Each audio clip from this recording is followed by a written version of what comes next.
In the summer of 2003, Emily and Kara set off on the Appalachian Trail with bright backpacks and bigger dreams. By the next day, their car was still at the trailhead, food untouched inside, and the girls were gone. For 5 years, families begged for answers as rumors twisted into legend. Then, in 2008, a camper stumbled upon a collapsed lean-to deep in the woods. Beneath the soil lay a yellow scrap of fabric, a rusted backpack, and bones that told a story no one wanted to believe. What he uncovered dragged the case out of silence and revealed a truth more chilling than anyone imagined. Before we go any further, if this is your first time here, we'd love for you to hit that subscribe button and turn on notifications. Your support means the world and helps us bring you even more powerful stories. Stick with us until the end, and if this mystery moves you, share your thoughts in the comments and pass it along to a friend. Want to help us decide the next story? Vote below and subscribe so you don't miss it. Now let's begin. Summer of 2003. The Appalachian Trail stretched like a green artery across the eastern United States, pulling hikers from cities and small towns into its vast, wild silence.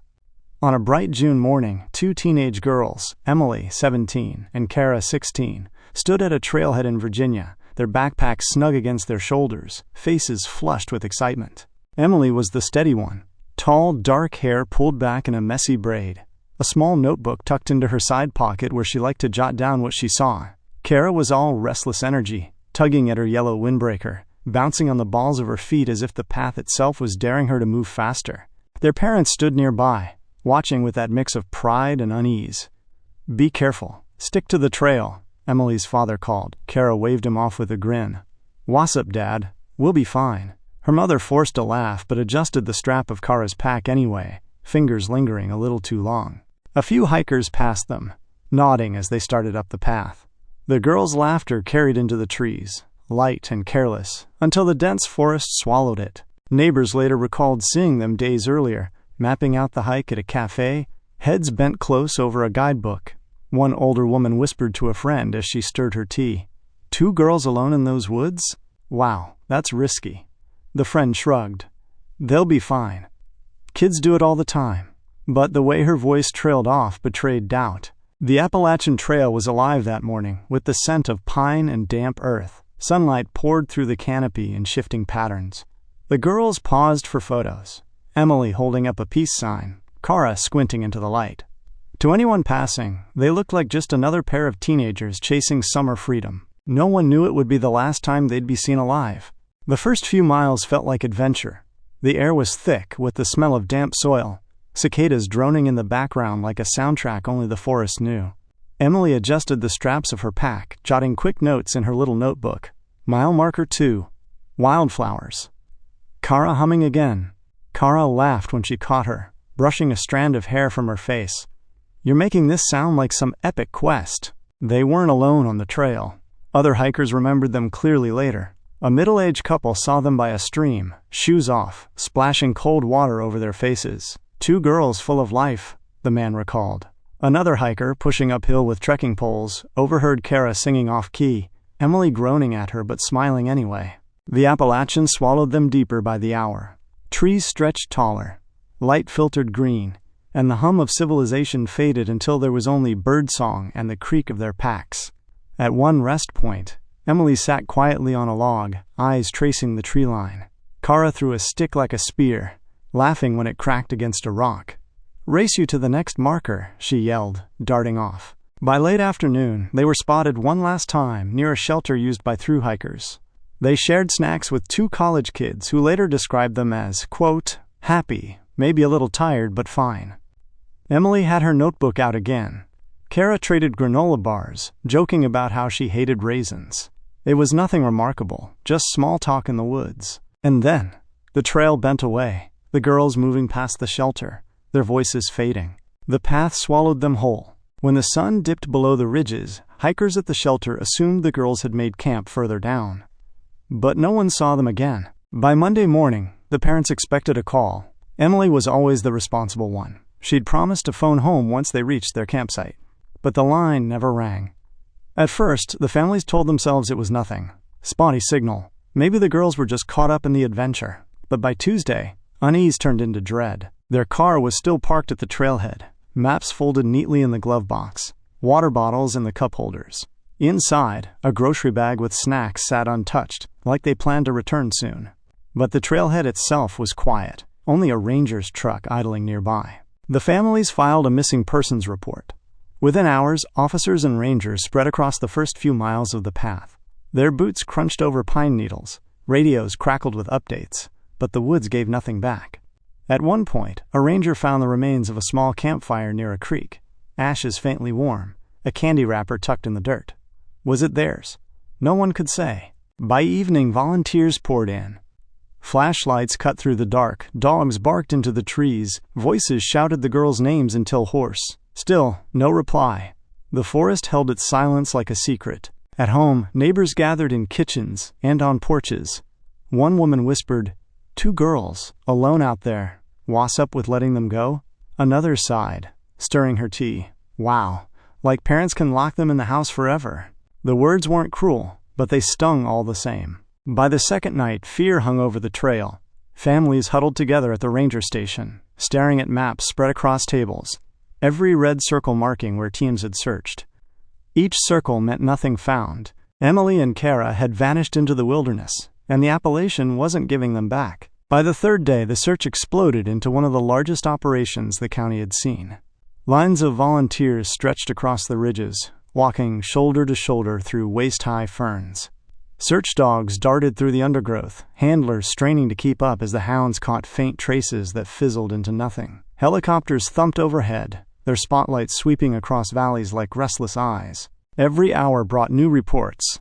A set of footprints near a stream turned out to be from another hiker. A torn water bottle in the brush, too weathered to be recent. Even a scrap of yellow fabric sparked hope until someone admitted they'd dropped part of a raincoat weeks earlier. Each lead collapsed, hope rising and crashing like waves. Rangers worked from sunup to sundown, maps pinned across the walls of the ranger station, red ink circling areas already combed. "It's like the woods swallowed them whole," one officer muttered, running a tired hand through his hair. Another shook his head, adding, "Nah, people leave traces. We're just not looking in the right spot." Back in town, the tension simmered. At a diner counter, 2 men debated over black coffee. "What's up with those kids? They must have gone off trail," one said. His friend snorted. "Wow, like 2 girls can just vanish? Something else happened." The words floated, carried by the clink of silverware, repeated in hushed tones across the community. By the end of the first week, the official word was bleak. No clothing, no gear, no sign of struggle. It was as if Emily and Kara had stepped off the trail and into thin air. The search crews thinned, volunteers returned to jobs and families, and helicopters were grounded. But for the parents, the search never really stopped. Maps stayed on their kitchen tables. Phones never left their pockets. Every ring felt like it could be the call that brought the girls home. The forest, though, remained silent. With no clues, no remains, and no clear direction, the vacuum filled itself with theories. By midsummer, the case wasn't just a search effort, it was a wildfire of speculation. Some swore the girls had been abducted. Hikers claimed they saw a lone man shadowing the trail days before, tall and wiry with a dark cap pulled low. No one could agree on his face, but in retellings, he became the phantom predator of the Appalachian. Others pointed to trafficking rings, whispering that the girls were taken off the trail and sold into silence. Another group of voices pushed a different narrative. The girls ran away. At the grocery store, a clerk muttered to a customer, "Teenagers do crazy stuff. Maybe they just didn't want to come back." The woman shook her head, her voice dropping. "Wow, you don't leave your car, your food, your whole life behind." Something happened. Still others blamed the land itself. Hunters said mountain lions prowled those woods. One ranger dismissed it. "If it was an animal, we'd have found remains." Locals leaned in darker. Ghost stories, curses of the Appalachian, tales of hikers lured off path by voices only they could hear. The gossip cut deepest at church. Emily's mother overheard 2 women in the pew behind her. Her parents should have never let them go alone. Yeah, but maybe there's more to it. Families hide things. The whispers burned hotter than any silence. The families clung to their daughters' innocence, plastering photos across every telephone pole, holding vigils where prayers cracked into sobs. But rumors traveled faster than faith. The mystery of Emily and Kara became everyone's story, reshaped to fit fear, blame, or legend. And all the while, the trail stayed quiet, holding on to its secret. By the end of that first year, the search had thinned to nothing but paper. The trail still hummed with life, hikers, campers, families, but for Emily and Kara, it was as if the earth itself had closed around them. The posters at gas stations faded in the sun, the ink bleeding until their smiles looked like shadows. Detectives shuffled the case file between desks. Each new officer circled the same notes, reread the same witness statements, then quietly set it aside. Without fresh leads, it was labeled what no family ever wants to hear: cold. Birthdays passed in silence. Emily's notebook stayed on her nightstand, her handwriting frozen midsummer. Kara's yellow windbreaker hung behind her bedroom door, still smelling faintly of the woods. Their parents left the rooms untouched, like museums to lives paused mid-sentence. The community adapted too. At first, people avoided the subject altogether, but slowly, their names slipped into casual phrases. At a diner, one man muttered, "Kids vanish out there all the time." Another replied, "What's up with saying that? 2 girls, 5 years gone, and nothing? That's not normal." Their words floated, then dissolved, leaving only the scrape of cutlery and the clink of mugs. For hikers, the story grew into cautionary tale. Some swore that in the misty mornings, if you stopped long enough, you could hear laughter carried on the wind. Others left tokens at certain bends: ribbons, bracelets, scraps of cloth, tiny memorials along the trail. The official search had ended, but for the families, the waiting never did. Every phone call sent a jolt through their bodies. Every knock on the door made their hearts stumble, and every year that passed felt like a knife, because silence in some ways is crueler than truth. By the 3rd year, the case had drifted from headlines into whispers. Emily and Kara weren't just missing girls anymore. They were becoming part of the folklore stitched into the Appalachian itself. Hikers passing through certain bends of the trail left trinkets, bracelets, coins, even scraps of paper with prayers scribbled on them. Some swore they heard giggling in the trees when the fog rolled low, like the sound of teenagers hiding just out of sight. Others claimed to see flashes of yellow fabric through the brush, only to find nothing when they pushed closer. Campfire stories spread fastest. College hikers told each other that if you set camp near mile marker 47, you might wake to footsteps circling your tent. An older ranger admitted to hearing voices on night patrols, soft, overlapping, like girls whispering in the dark. He laughed it off, but the way he rubbed the back of his neck gave him away. In town, the legends grew sharper. At the diner, a man leaned close to his buddy over coffee. "What's up with those girls?" "Folks say they're still out there." The friend raised an eyebrow, smirking. "Wow. If they are, then the mountain's keeping them." Neither laughed. The families hated the stories, but couldn't escape them. Emily's father once overheard teens daring each other to hike the haunted mile. He clenched his fists, jaw tight, but said nothing. Kara's mother stopped going to church after catching 2 women whispering behind her pew. Maybe the trail wanted them. The Appalachian had swallowed the truth whole, and now it was spitting back myths. For strangers, the stories were thrilling. For the families, they were salt in a wound. And still, no one knew what had really happened. 5 years after Emily and Kara vanished, the trail had almost moved on without them. New hikers came. New stories unfolded. But in the summer of 2008, one man unknowingly stepped straight into their chapter. His name was Tom Weaver, a 42-year-old weekend camper who preferred the quieter sections of the Appalachian. He wasn't chasing legends, just solitude. With a canvas pack strapped to his back and a thermos of coffee swinging at his side, he set out along a remote spur trail, far from the busy stretches where most travelers stayed. By late afternoon, the woods thickened. The air grew damp, heavy with the smell of moss and wet bark. Tom paused at a clearing, wiping sweat from his brow, adjusting the straps digging into his shoulders. He noticed how still it was. No wind, no birds, just the crunch of his boots. He pitched his tent near an old lean-to, half collapsed and covered in ivy. As the fire crackled, Tom caught himself glancing toward the tree line, feeling watched, though the forest seemed empty. He muttered, half laughing, "What's up with this place? Gives me the creeps." That night, while gathering wood, his boot snagged on something buried under leaves. He crouched, brushing the dirt away. What he saw wasn't trash left behind by hikers. It was a fragment of fabric, sun-bleached but unmistakably bright yellow. Tom froze. The stories he'd brushed off in town drifted back. The 2 teenage girls, gone without a trace. The color of Kara's windbreaker. Suddenly, the silence around him wasn't peaceful anymore. It felt like the forest was holding its breath. And deep down, Tom knew he hadn't just stumbled on litter. He had stepped into someone else's unfinished story. Tom knelt in the dirt, fingers trembling as he lifted the scrap of yellow fabric. It was frayed at the edges, stiff with age, but the color punched through the soil like a memory that refused to fade. His first thought was simple. This is Kara's jacket. He'd never met the girl, but he'd seen her face, and that bright windbreaker on the faded posters that still lingered in gas stations along the highway. He told himself it could be coincidence. Maybe just an old raincoat tossed aside years ago. But when he pulled at the soil, his hand struck something harder. Metal.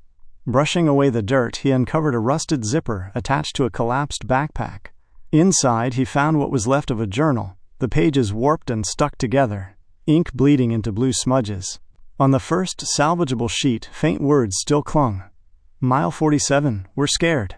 Tom staggered back, heart hammering. He dropped the journal, wiping his hands on his pants as if the ink itself burned. The fire back at his camp felt too far, the shadows too close. Gathering his nerve, he pressed deeper, clearing the ivy around the lean-to. That's when he saw them. Bones, pale against the black soil. A rib cage half buried, a femur jutting like driftwood from the earth. Nearby lay a second set, smaller, tangled in decayed fabric. His breath caught. Emily and Kara had not left the Appalachian. They had been here all along. Tom stumbled back into the clearing, gasping into the heavy night air. "Oh God," he muttered, voice shaking. "Wow, I just found them." And for the first time in 5 years, the Appalachian Trail whispered back its secret. By morning, Tom hiked back down the trail in a daze, clutching the warped journal in a plastic bag. At the ranger station, his words tumbled out. I think I found them. Within hours, the Appalachian Trail swarmed with law enforcement the way it had 5 years earlier. Only this time, they weren't searching. They were excavating. Agents marked the lean-to with bright tape, cameras flashing as evidence techs knelt over the soil. Shovels moved carefully, inch by inch, pulling back the earth that had hidden Emily and Kara. Personal items emerged first.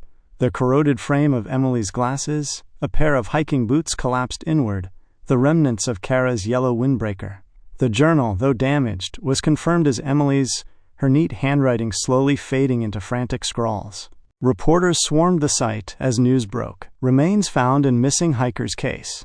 Helicopters circled overhead again, just as they had years before. But this time, the story had weight. Families were called to the station. Emily's mother collapsed into her husband's arms when she heard, whispering.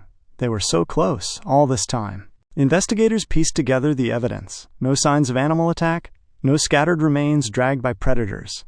Instead, the bones suggested the girls had died together, huddled under the lean-to. Forensics hinted at dehydration, starvation, possibly even injury. But one note in the journal chilled them most. We thought someone was following us. Rumors reignited instantly. At a diner in town, one man leaned over his coffee. "What's up with that? You think someone chased them?" His friend shook his head, frowning. "Wow.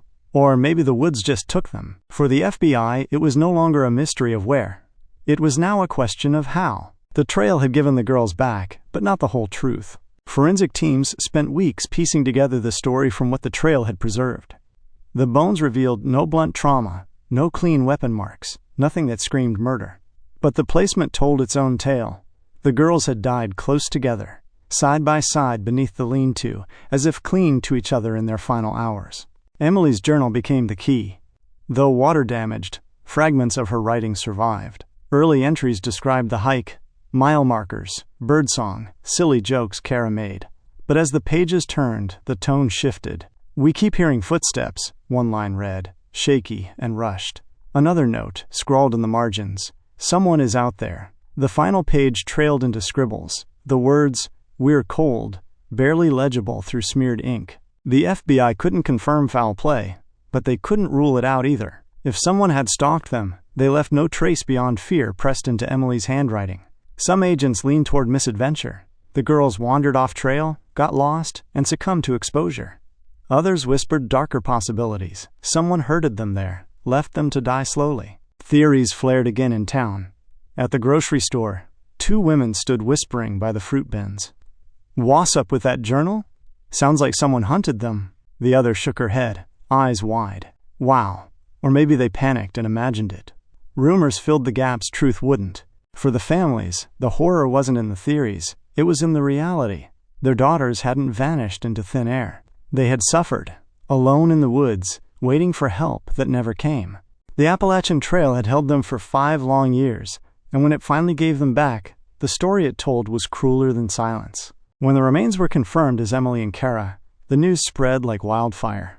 Vigils lined the trailhead, candles flickering against the summer air, photographs pinned to trees, ribbons tied to mile markers, hikers passing through left offerings, granola bars, bracelets, scraps of fabric, small tokens to honor the girls who never made it home. For the families, closure was both a gift and a wound.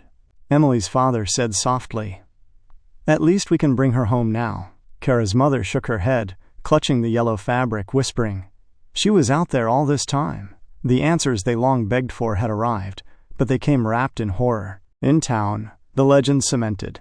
Locals told the story of 2 girls who disappeared on Easter break, their laughter swallowed by the Appalachian, their final words written in a ruined journal.